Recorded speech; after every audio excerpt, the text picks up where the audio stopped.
Hello, my name is Emily. Welcome to Savvy Cents, where we love to empower moms to become savvy savers. In today's video, I'm going to be walking you through how I set up my budget in Mint.com. The three things I'm going to troubleshoot in this video is number one, how to edit and add categories to your budget. Number two, how to set up sinking funds. Number three, how to tie your numbers back to your spreadsheet, because I really ran into a couple issues with that. So I'm really hoping this video helps you have a much smoother process when you set up your budget in Mint.com as well. Make sure to hit like and subscribe and become a part of our community to watch our weekly videos. Before I jump right into the video, I just want to say that I know as busy moms, we don't have a lot of time to spend on our budget every month. And what I was doing before for the past 3 years, anytime I would spend money, I would manually enter in that expense into Dave Ramsey's Every Dollar app, which worked really well for a while. It really helped me to become more disciplined, to be aware of my day-to-day spending, and really stay on top of our budget. Now, the one problem with that, as I'm sure you can already imagine, is that anything that was an automatic payment or bill, I really wasn't good at keeping track of those because those didn't come through the app. I just kind of reconcile them at the end of the month, and sometimes they would tie out and sometimes they wouldn't. And so I decided it was time for a change. My husband and I did some research and we decided Mint.com would be a great fit because it pulls in all of your financial institutions and your home value and really gives you a good picture of your net worth, and it's free. So now let's jump in. I'm going to show you how we set up our budget in Mint.com.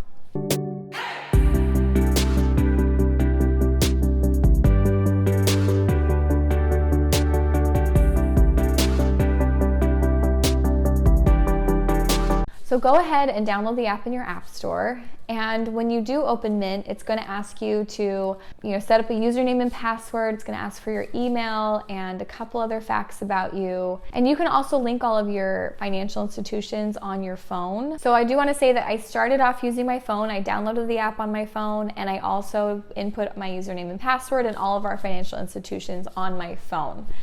And I also started creating budget on my phone, but it was a lot easier to do it on my computer to set up all my budgeting categories and to make all the changes that I need. So we're gonna head over to the PC. All right, so this is what Mint.com looks like when you open it. I'm not gonna go through all of the tabs, but the one tab that we're gonna be working in today is our budget tab, and that's where you're gonna be entering in all the values from your budget. Now, I also wanna say that it's really, really helpful and almost necessary to have your budget written down somewhere, whether that's on a piece of paper or a spreadsheet. You're gonna have to be referring back to it, crossing it off, making sure you got all the information you need in there. All right, with Mint.com open, you're gonna be on your overview tab. You're gonna head over to the budget tab, which is what, as I said before, and we're gonna be entering in our budget. And to do that, you're gonna click on this Create a Budget button.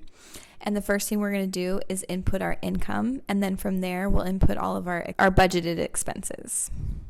So the income amount that we're gonna do is $5,000, and then we're gonna hop over to all of our expenses. This will take you a little bit of time at first. It's an initial setup time where you're gonna have to put everything in, but then obviously after that, every time you open up Mint, they'll save all the information and you'll have your budget categories ready. So here we go. We're gonna enter in all of our budget categories.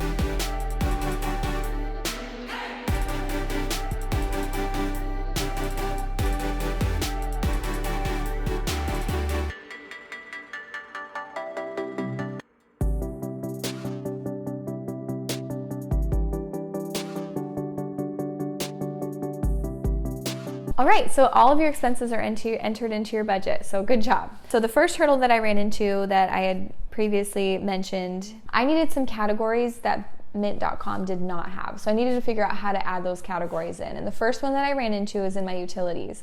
I want my utilities to just say electricity and water and sewer.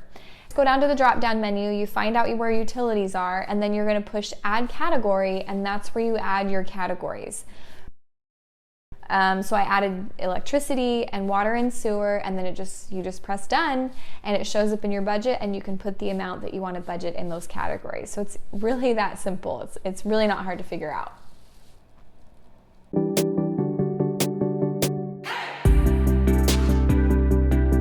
So the first road I went down to the goals tab, which is pretty awesome. They have all these different things that you can put in for goals, but the real problem that I had with these is that there had to be some sort of end date to these goals. So maybe you're saving for something or you want to pay off debt by a certain date. It has you back into that number based on how much time that you have to pay it off.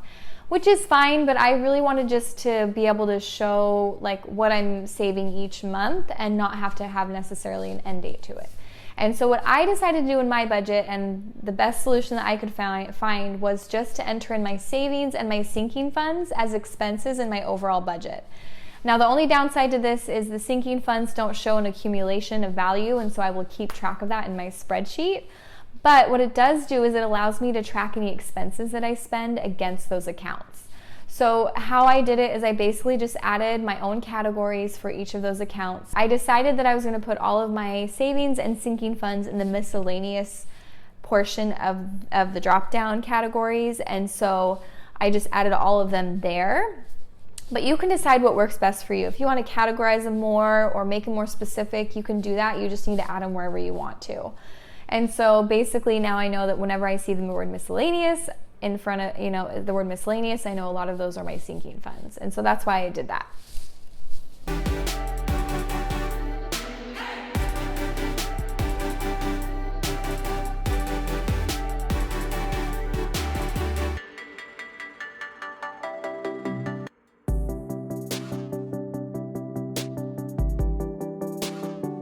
Third issue that I ran into is that the number total was not equaling the totals in my spreadsheet. So what I did is I first went through and made sure each line was included in my spreadsheet. I would go back to this, in Mint, I would go back to the spreadsheet, highlighted in yellow if I was able to see that it was in Mint and so forth, and everything was there. So that was the first way that I checked it. The second thing the real issue that I found was that, for example, if in my budget I have a pet category and I have an overall pet category, and then I have one more category under it, which is pet insurance. And what I found was I had a dollar value assigned to pet and a dollar value assigned to pet insurance.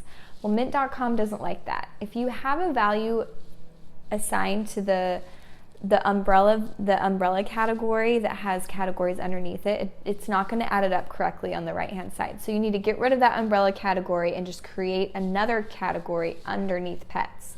So then I'll have pet insurance, and I'm going to make a pet miscellaneous category and not assign any dollar value to the pet line. Does that make sense? So that way it adds it all up and everything ties out at the end. So now you can see that my expenses are tying out and my savings are tying out and everything is tying out in Mint.com to equal 0, and so does my spreadsheet. So we did it. I was able to get through those issues. I hope that those answers to my issues really help you, because it took me quite a while to figure out, and I really want this to be a streamlined process for you. Please comment with any questions, any suggestions, improvements that you have. We'd love to hear them, and make sure to hit like and subscribe. Thank you for watching.